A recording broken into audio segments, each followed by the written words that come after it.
बाबा जी के श्रीमुख वचन से श्रीराम कथा। बाबा जी ने एक बार अपने श्रीमुख से कहा, श्रीराम कथा केवल एक धार्मिक कथा नहीं है, ये जीवन जीने की कला है, ये धर्म, मर्यादा और आदर्शों की जीवंत झांकी है। जो श्रीराम को अपने जीवन में उतार लेता है, उसका जीवन धन्य हो जाता है। उनके इन वचनों से रामकथा का आरंभ हुआ और सत्संग की वह पावन वेला सबके हृदय में अमिट छाप छोड़ गई। श्रीराम का जन्म। बाबा जी ने बताया कि त्रेतायुग में जब धरती पर अधर्म बढ़ गया, तब भगवान विष्णु ने मर्यादा की स्थापना हेतु श्रीराम के रूप में अवतार लिया। अयोध्या के राजा दशरथ और रानी कौशल्या के घर जब राम का जन्म हुआ, तब पूरे अयोध्या में उत्सव मनाया गया। बाबा जी कहते हैं, श्रीराम के जन्म से न केवल अयोध्या बल्कि संपूर्ण सृष्टि में पवित्रता और धर्म की पुनः स्थापना का आरंभ हुआ। गुरुकुल शिक्षा और वचनबद्धता। राम ने अपने भाइयों लक्ष्मण, भरत और शत्रुघ्न के साथ गुरुकुल में ऋषि वशिष्ठ से शिक्षा ग्रहण की। बाबा जी कहते हैं, राम ने बाल्यकाल से ही मर्यादा का पालन किया। वे हर आदेश को ईश्वर का आदेश समझकर निभाते थे। ये गुण हमें सिखाता है कि आज के युग में भी संयम, विनम्रता और आज्ञा पालन कितना आवश्यक है। विश्वामित्र के साथ वनगमन। एक दिन ऋषि विश्वामित्र राजा दशरथ से 2 राजकुमारों की सहायता मांगने आए, ताकि वे अपने यज्ञ की रक्षा कर सकें। राम और लक्ष्मण उनके साथ गए और ताड़का, सुबाहु, मारीच जैसे राक्षसों का वध कर धर्म की रक्षा की।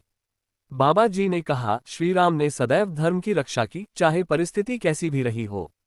वे कभी क्रोध या अभिमान में नहीं आए। जनकपुर और स्वयंवर। राम विश्वामित्र के साथ जनकपुर पहुंचे, जहां जनक नंदिनी सीता का स्वयंवर आयोजित था। शिवधनुष को उठाकर राम ने ये प्रमाणित किया कि वे न केवल शारीरिक बल में श्रेष्ठ हैं, बल्कि उनका मन भी शुद्ध और स्थिर है। बाबा जी ने कहा, यह विवाह आत्मा और परमात्मा के मिलन का प्रतीक है। वनवास और त्याग। राजा दशरथ की प्रतिज्ञा और कैकेयी की 2 वरदानों के कारण राम को 14 वर्षों का वनवास मिला। बाबा जी ने कहा, राम चाहते तो राजा बन सकते थे, परंतु उन्होंने पिता की प्रतिज्ञा को सर्वोपरि रखा। त्याग ही सच्चे धर्म का मूल है। राम, सीता और लक्ष्मण वन को चल दिए और यहीं से कथा का सबसे भावनात्मक भाग प्रारंभ होता है।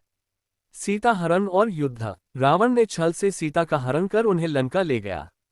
राम ने सीता की खोज में वानरों से मित्रता की। बाबा जी कहते हैं, राम का जीवन बताता है कि संकटों में धैर्य, मित्रता और संयम ही सफलता की कुंजी हैं।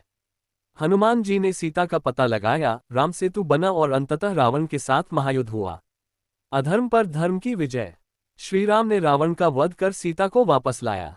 बाबा जी ने कहा, रावण विद्वान था पर अहंकारी था। श्रीराम ने ये दिखाया कि विद्या, बल और वैभव तब तक व्यर्थ है जब तक उनमें नम्रता और धर्म नहीं हो। राज्याभिषेक और राम राज्य। वनवास पूर्ण होने पर श्रीराम अयोध्या लौटे और उनका राज्याभिषेक हुआ। बाबा जी कहते हैं, राम राज्य एक ऐसा आदर्श शासन था जहां सभी सुखी थे, न्याय था और कोई भी दुखी या भूखा नहीं था। यह आज के समाज के लिए प्रेरणा है। श्रीराम का संदेश। बाबा जी ने अंत में कहा, श्रीराम का जीवन केवल कथा नहीं बल्कि जीवन का दर्शन है। जो राम की मर्यादाओं को अपनाता है, वही सच्चा भक्त है। राम का नाम केवल जपने से नहीं, उनके गुणों को जीवन में उतारने से मुक्ति मिलती है। योजक चिन्ह, योजक चिन्ह, योजक चिन्ह। निष्कर्ष। श्रीराम कथा को बाबा जी के श्रीमुख वचनों के माध्यम से सुनना आत्मा को शुद्ध करने जैसा है। ये कथा हमें त्याग, सेवा, वचनबद्धता, धैर्य और धर्म के पथ पर चलने की प्रेरणा देती है। बाबा जी कहते हैं, राम केवल नाम नहीं, वो संपूर्ण सनातन धर्म की आत्मा है। इसलिए श्रीराम के आदर्शों को अपनाकर हम अपने जीवन को सफल बना सकते हैं।